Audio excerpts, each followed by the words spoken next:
So it takes me maybe 4 or 5 months to do the rewrite. And in the rewrite, I'm also doing the research that to fill in on what I realize that I've missed when I do a first draft. I have a lot of things that I don't know, but rather than stop and search them out, I'll just make myself a note saying, research this, or find out about that, or is this possible, or so. But I'm on a book a year cycle, so, which is how in the crime world, publishers like that, because it makes you a regular presence on people's shelves. Yeah. What about the next Martinelli book? The next Martinelli book, I'm not sure what I'm doing after the Green Man. This is a discussion that my editor and I will have sometime, probably next month. Whether I do a Martinelli, whether I do a sequel to Touchstone, or whether I do another in the San Juan cycle. I'd like to do a series set in the San Juans that go with Folly and Keeping Watch, to do some of the other characters so that there's maybe 5 books altogether set up there. I very much look forward to writing a book with centering around Ed, the tattooed philosopher boatman from Folly, who spends his days making interesting deliveries to the residents up there.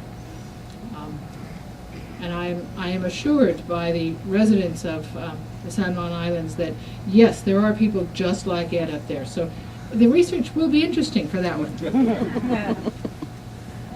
Do you read mysteries yourself? Whom did you like, and whom do you recommend currently? Do I read mysteries myself? Yes. I read a lot of mysteries. I like a lot of the Brits. I tend to reread Dorothy Sayers and Josephine Tay, just for the language and for...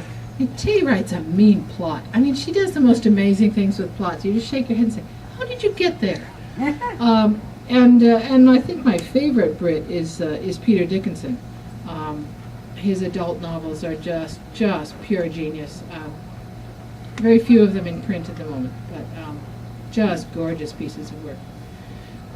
Marjorie Allingham? Marjorie Allingham, somewhat. I find her writing kind of jerky sometimes. Some of them are very good, and some of them you think, you need to be edited, my dear.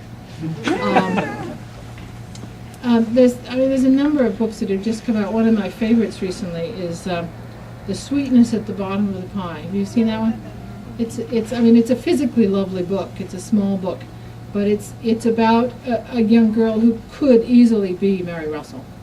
Don't you think? Yeah. I mean, yes, she is. Flavia something. I can't remember, but it's a great. I'm sure they have copies of it down there. There'll be a race down the stairs. Recommended by Laurie King. Yeah. Oh, when in your life did you first encounter the Sherlock Holmes case files? Is that something as a young girl? I didn't meet Holmes until I was an adult. I mean, I think everybody reads The Speckled Band and Hound of the Baskervilles in high school, but I didn't reread them until I was writing the Russell stories, and I started writing them and then went out to the bookstore and bought a 2-volume version of the 60 stories in very, very tiny print, very, very tiny print, which I don't know if I could manage now, but and so coming to the Holmes stories as an adult was very interesting because the stories are not about a cold-blooded thinking machine. They're about a man who is consumed by passion for justice, who is the epitome of the Victorian idea that we can cure stuff through science, that science will out and that can save the world. And a man whose driving need for justice overcomes the rest of his life. And oddly enough, it has these odd touches of very dry British humor in it, which are delightful and really unexpected. So if you haven't read Holmes in a while, if you haven't read Conan Doyle, do try it. I was very pleased when I when I published The Game, the number of people who then went and read Kim, which is another book that nobody's read for 100 years. And it's such a fun novel, such a fun book. But it's intelligence, isn't it? That That we Kim, value in you and your characters? well, intelligence, well, in my readers as well. One values intelligence. Why else would one be here? We're all PhDs, right? Maybe one more question and then we'll sign some books. Is there any one thing that you've just been dying to know? Yes.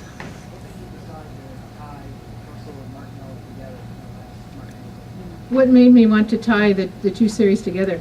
That was kind of interesting because it was one of those conversations with my editor that indicates she knows me far too well, really far too well. She's this little New Yorker, and she's my exact opposite in so many ways. She's and I just yes. But she said, whenever someone in publishing knows that an author is either not going to want something or not going to like it, they blame it on sales. So that, if the cover that the author wanted isn't going to do it, sales won't approve a green cover. Or sales won't, do this. So she started out this conversation by saying, sales was saying that it would be a really interesting concept to tie the two series together. And I said, oh, yeah, right. I'm going to have 108-year-old Mary Russell, arrested for murder in San Francisco by Kate Martinelli, right? I don't think so.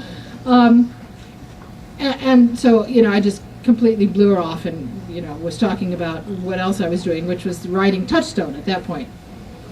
But as I say, she knows me far too well. So 3 days later, she was not surprised when I phoned her up and said, that idea that I said really was unworkable? Well, what if what if it's not completely unworkable? I couldn't see how to tie Russell in without, taking Martinelli too far down the, Never Never land of Russelldom. But to use the whole business of the Sherlockian industry and the Sherlockian world, I thought could be kind of fun. And I talked with a couple of Sherlockian friends first and said, you think people would mind too much? And they were very pleased, actually. So what happens in that one is that if you are a reader of the Russell stories, you know that Russell and Holmes have been in San Francisco in 1924. And that this manuscript that appears in The Art of Detection was undoubtedly written by Holmes when they were there and when Russell went down to Los Angeles to deal with family things. If you have never read the Russells and are reading the book, you will take it as that this is a story that Conan Doyle wrote when he had been in San Francisco in 1923, which is how Kate Martinelli takes it. But it was great fun because there were all these places in the book where I could write in a sort of nudge for the people who'd read Russell's. And they could say, I remember that, or I recognize that, or I know what he's talking about. But if you had never read one of the Russells, it would just go straight through and be the story itself. So that was fun. And it's that kind of thing that amuses me as a writer. And that's what it's all about, isn't it? I thank you very much for coming, and do support your indies. I will sign anything you have. More or less.